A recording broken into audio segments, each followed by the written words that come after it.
Well, a little while back, we did an unboxing video here at the Gettysburg Museum of History, which I find interesting, and I think everybody else found interesting, just seeing the ridiculous amount of historic artifacts that come into this place on a weekly basis. So, I enjoyed it so much, and I found it so interesting that we thought we would do another unboxing video looking at some of the artifacts that come in right here at the Gettysburg Museum of History.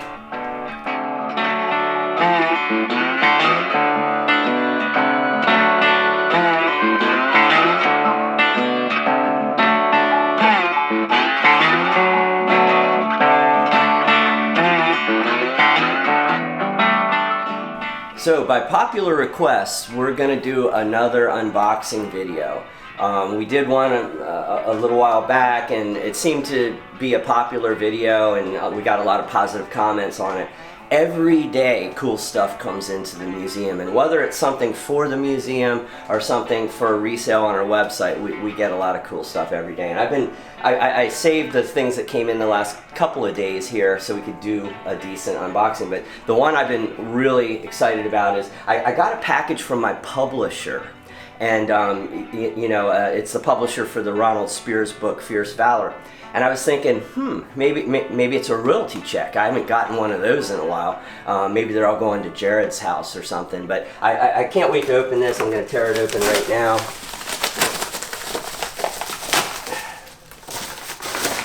Whew, look at that. Fierce Valor, the true story of Ronald Spears and his band of brothers on tape.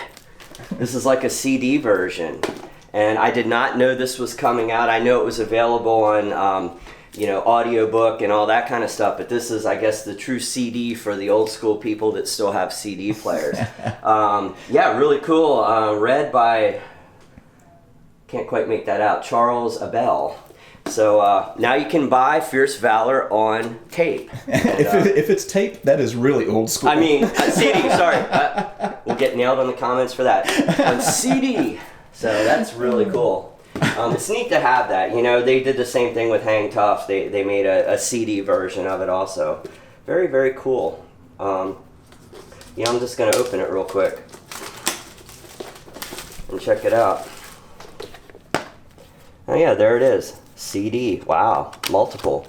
How many CDs are there? 1, 2, 3, 4, 5, 6, 7, 8. Wow. Yeah, it is kind of a long book, but yeah. Dang. Yeah, that's awesome. Very, very cool. All right, so put that aside. So I know where some of these came from. Obviously, I see the return label. So I'm going to get into a couple of these. The last one we did was like Hindenburg and Red Baron. So these might not be quite as exciting. I always recommend for unboxing a Fallschirmjäger knife or an American paratrooper switchblade because they're super sharp. These were made to get through static lines and stuff, static lines. So. They're generally really good for cutting through boxes. So, good old-fashioned Fallschirmjäger knife. So this is something I got from someone online who I know. He's a picker type dealer. Oh wow, ATF. He sent me his challenge coin. That's really cool. Oh wow. So he's an ATF agent. Yeah, very cool. Thank you for that, by the way. And so we got some armbands. Now, these are not necessarily for the museum. These are for resale. We do have a website, GettysburgMuseumofHistory.com, and we do buy and sell some of these items. And so here we have a Nazi Party armband, the smaller version. I don't think I've ever seen that version before. Some people call them a party readiness band. Sometimes they have that word in German stamped on them, but there's just a smaller version. Huh. And so this is the German Veterans Association armband. It's got some cat hair on it. This is another version of the Veterans Association armband. There are some different branches of that. This is the non-members of the Wehrmacht armband. So that would be like if you were performing a service for the Wehrmacht and you weren't necessarily in the Army, you were maybe working on a railway or something around the Army, they would put them on civilians who were working so they would be, you know, not questioned or anything like that. This is a stretcher bearer armband. And this is another in service of the German Wehrmacht. And this is stamped Deutsches Red Cross. So this would have been a Red Cross worker working alongside the Army, or the Wehrmacht means military. But so this is an SA sports defense armband. Those are pretty common. They found a lot of those at the end of the war. And there's another one. And this is what I was looking for in the other one. Sometimes they'll have these. These are called RZM tags. They're paper. Most of the time they fell out or they were torn out if they were used. But there was a lot of these found at the end of the war in warehouses.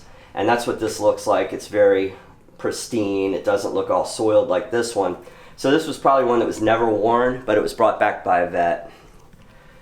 Interesting. And then, so this is a Hitler Youth armband. No RZM tag. This is the type that has the bevo weave on it. It's like 2 pieces sewn together, or 3 pieces actually.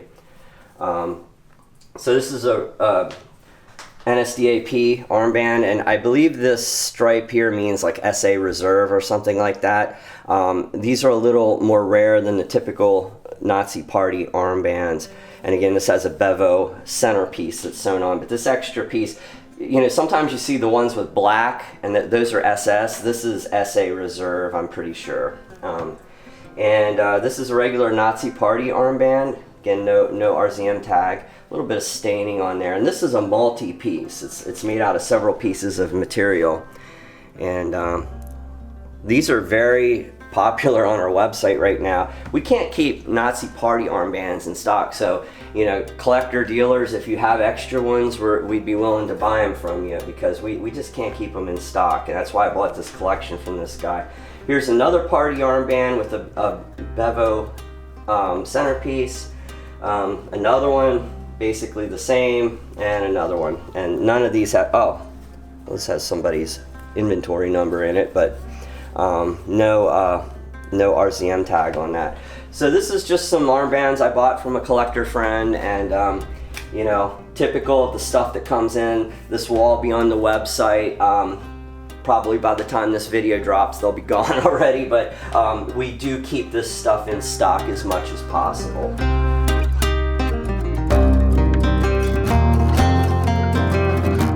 All right, quick fact check in real time here. It turns out that this dude who sent this stuff is not in the ATF. It's from a guy who makes challenge coins, and this is just an example of some of his work. So judging by the return label on this next one, there's probably going to be some more higher end pieces in here. This is a guy that has some really good quality material, so get out the old Fallschirmjäger knife and cut in. This one just arrived the day before yesterday, so I have not opened this. This is a genuine unboxing, and I do not know exactly what he sent me. He gave me a hint, but I'm not 100% sure. And he does have a dog, but it's not from Chewy.com. Chewy.com does not sell this material as far as I know, and lots of packing material. I like when people know how to pack, you know. Some people just throw things in a box. Other people know how to pack, and that's good, because we want to make sure that the items get here safely. So, the razor sharp knife.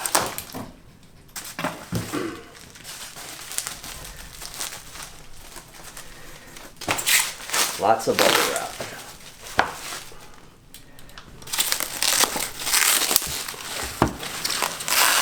I think I know what this is now.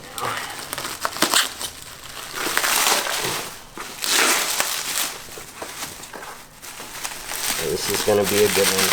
I can tell. Oh yeah. Look at this.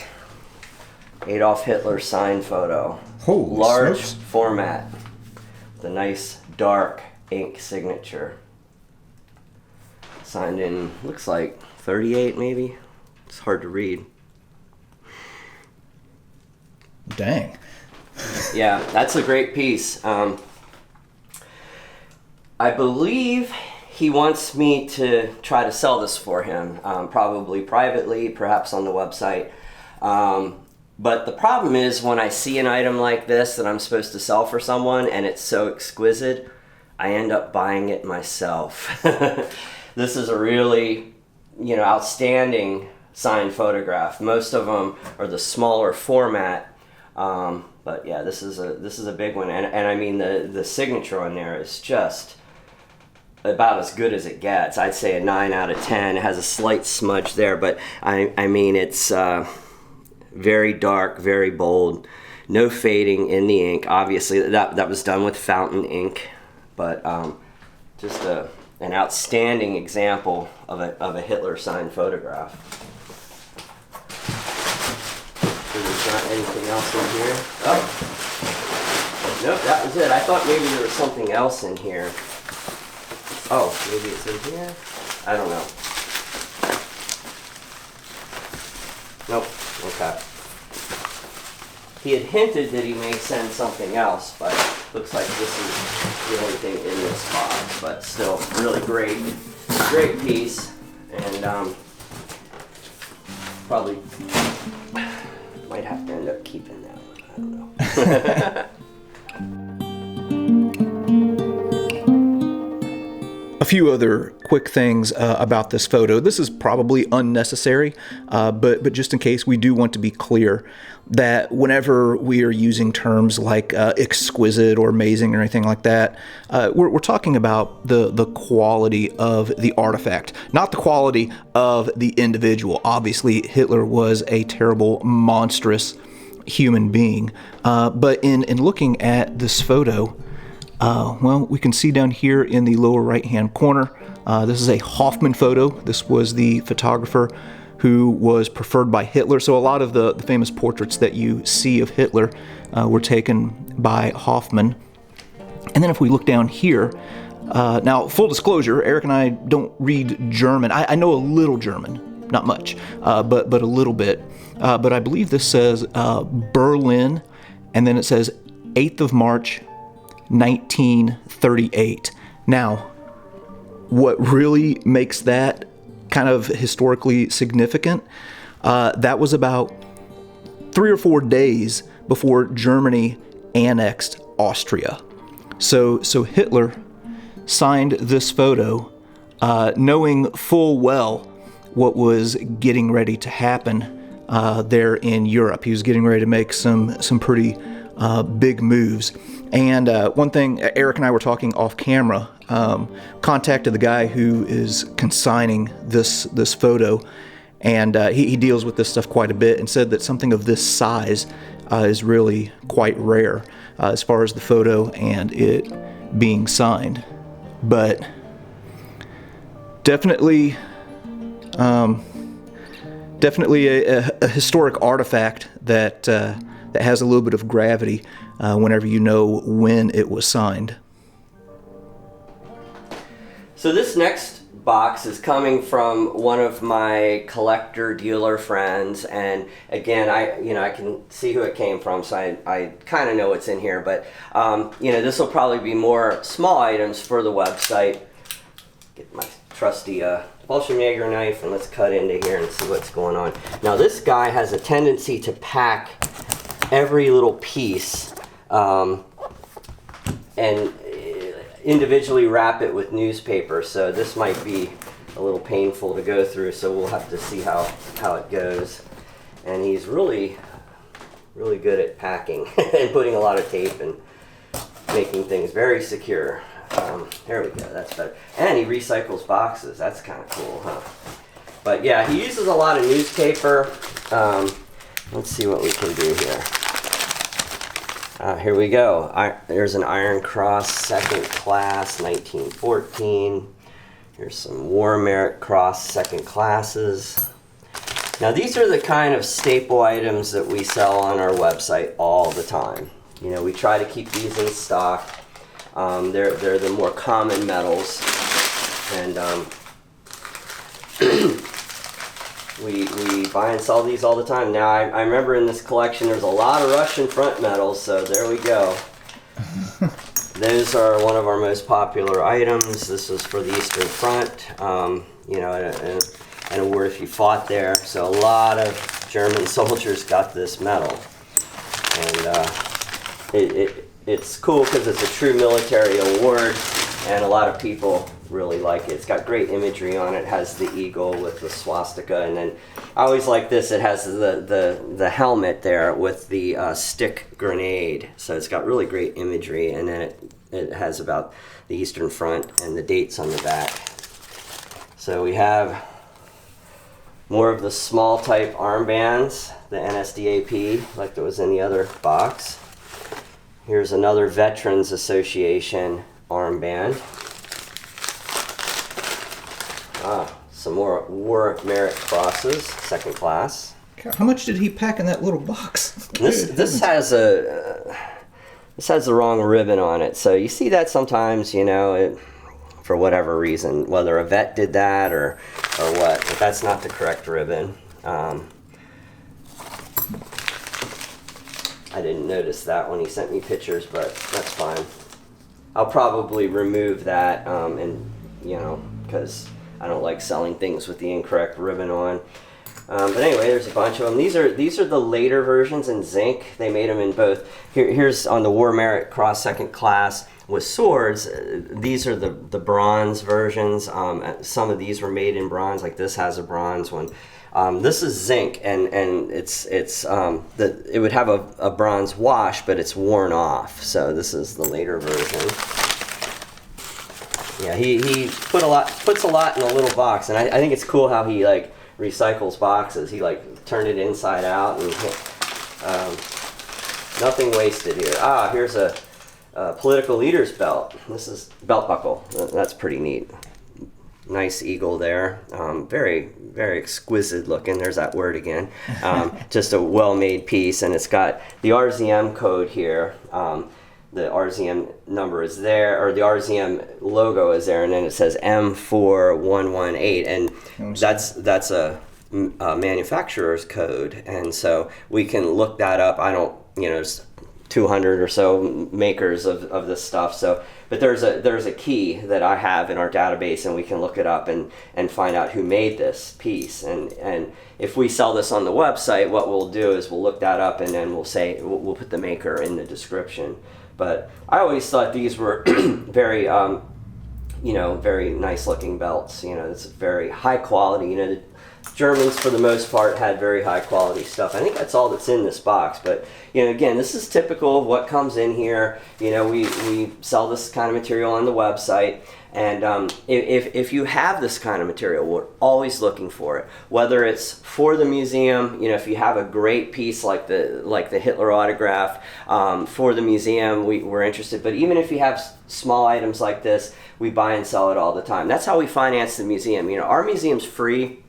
We don't charge anyone to come in here, and we don't charge people to use our research materials, our archives. So the way we keep this place free, and the way we keep it going and acquire new items, is we buy and sell some of the other items, you know. So if you have this kind of material, please contact us.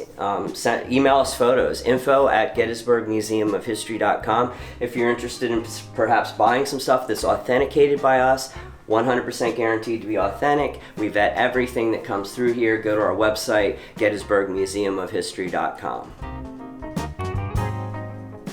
All right, well, there you go. Another unboxing, looking at the insane stuff that comes into this museum right here in Gettysburg. So as Eric mentioned, you can pick up some of this stuff on the web store at GettysburgMuseumofHistory.com. All the proceeds go to help keep this place free and to keep it open. So you can get stuff off the website, or if you're in Gettysburg, come here and take a look at this stuff for yourself.